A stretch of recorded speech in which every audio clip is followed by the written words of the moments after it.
अब भोले बाबा को तो कोई भाग यज्ञ में मिला नहीं था। इधर भोले बाबा आनंद में खूब सुंदर माला सटका रहे, बैठ के ध्यान में लगे। और उधर तिथि आ गई यज्ञ की। सारे देवताओं के विमान भोले बाबा के ऊपर से ही गुजर रहे। महाराज मैया सारे विमान सिर्फ भोले बाबा के ऊपर से गुजर के निकल रहे हैं, क्योंकि सभी देवताओं को पता है भोले बाबा है नहीं, भाग नहीं मिला है। सभी को पता भाग नहीं मिला है। तो मैया किसी ने बहुत सुंदर कहा है, जब दो रिश्तेदारों में खटपट होती है तो तीसरे लोग बहुत फायदा उठाते हैं। तीसरे लोग बहुत फायदा उठाते हैं। तो यहाँ वही देवता भी कर रहे हैं। इधर दो रिश्तेदारों में खटपट हुई नहीं कि पुनः तुल पकड़वा रहे। मैया देवता भगवान शंकर के ऊपर से ही जा रहे हैं कि भगवान शंकर को लगे कि देखो हम अभी तक अपने घर में बैठे, उधर हमारे सभी देवता हमारे ससुराल को जा रहे हैं। महाराज ऐसा लगे इसलिए भोले बाबा के ऊपर से ही निकल रहे हैं बिल्कुल। अब भोले बाबा तो आराम से ध्यान मग्न बैठे हैं। अब दिव्य दृष्टि है तो सब देख भी पा रहे हैं कि ऊपर क्या चल रहा है, क्या सोच रहे हैं देवता, परंतु बोल कुछ नहीं रहे बाबा। और इधर देवी सती का मन बड़ा गड़गड़ा रहा है। महाराज देवी सती विचार कर रही है, ये सुबह से विमानों की झड़ी नहीं टूट रही, ये क्या हुआ महाराज? एक के पीछे एक विमान गड़गड़ाता चला जा रहा है।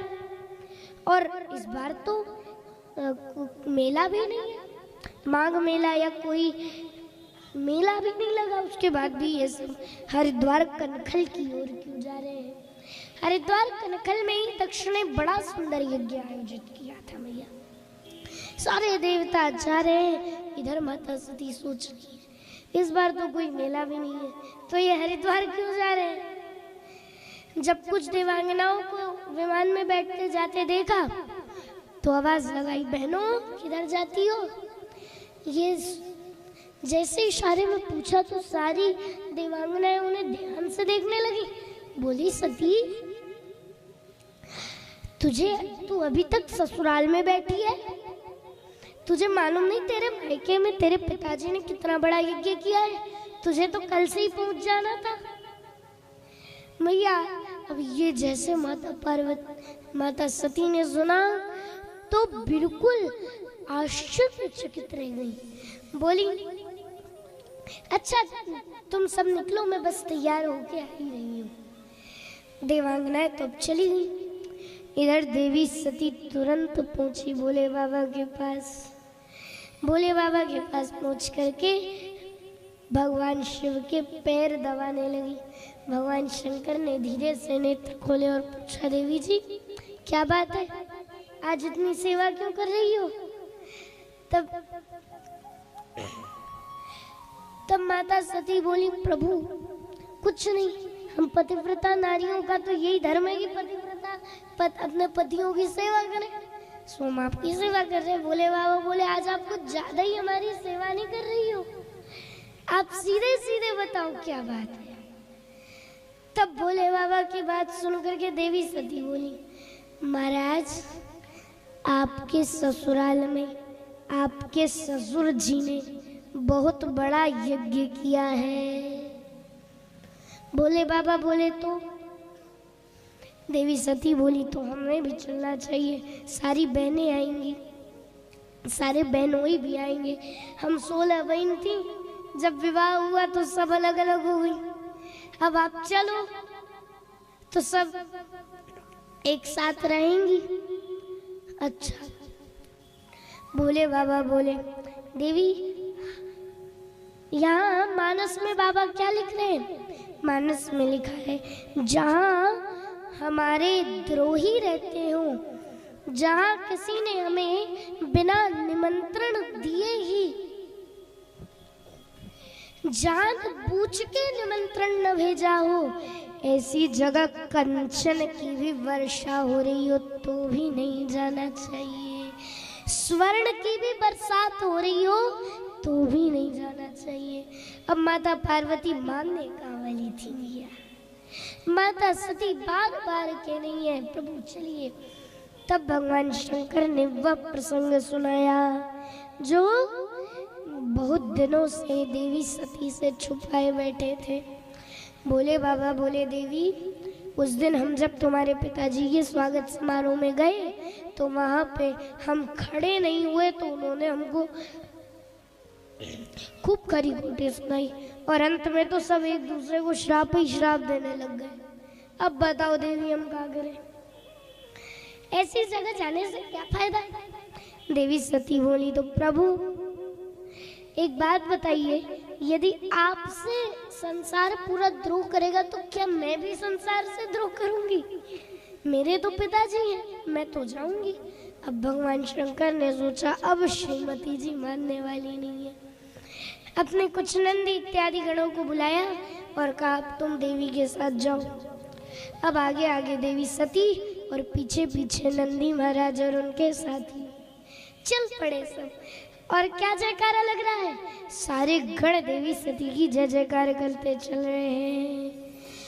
बोल शंकर भगवान की जय हो, बोल सती मैया की जय हो। सारे गण जय जयकार कर रहे हैं और धीरे धीरे माता सती यज्ञ मंडप में पहुंच गई, अपने पिताजी के पास गई। वहाँ पे पिताजी तो दिखे नहीं, सबसे पहले अपनी माता जी से मिली।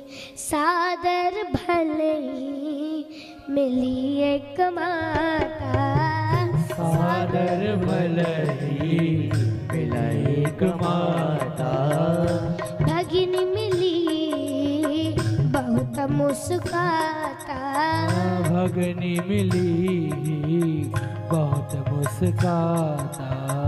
सादर भले ही मिली एक माता, सादर भले ही एक माता, सादर भले ही मिली एक माता, सादर भले ही एक माता, भगिनी मिली बहुत मुस्काता, भगनी मिली बहुत मुस्काता, भगिनी मिली बहुत मुस्काता।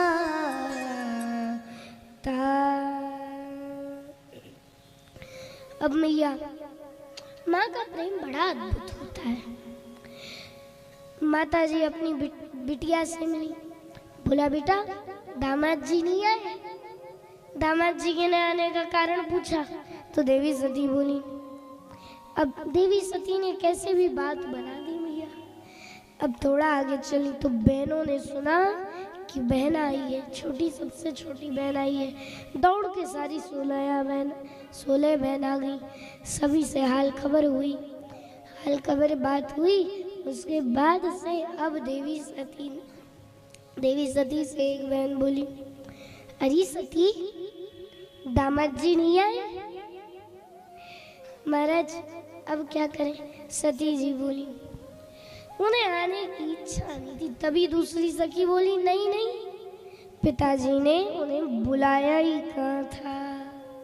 ये सुनकर के एक दूसरी सखी बोली, अरे सती तुम बिना बुलावे के आई हो? मैया ये सुनकर देवी सती को बुरा लगा और वह चुपचाप वहां से दूसरी जगह चली गई। वहां से सीधा यज्ञ मंडप में आई। यज्ञ मंडप में आई तो क्या देखा, वहां पे उन्होंने भगवान शंकर का भाग नहीं देखा। शंकर का भाग नहीं देखा तो क्या बोली, बड़ा क्रोध आया, नेत्र लाल हो गए और क्रोध में भरकर जगदम्बा बोली अरुद्र भागं तमवेक्ष साध्वरं पित्रा च देवे कृतहेलनं विभो अनाद्रता यज्ञ सदस्यरीश्वरी जुगोपलोका इव दक्षति रुषा। मैया क्या बोली जगदम्बा बोली, हे यज्ञ के सहभागी देवताओं और ऋषियों मेरी बात सुनो। यहाँ पे जितने भी देवताओं ने भाग लिया है उन सभी को इस अपराध का दंड अवश्य मिलेगा, क्योंकि उन्होंने भगवान देवों के देव महादेव का अपमान किया है। बड़ी क्रोध में आके जगदम्बा बोली, आप सभी को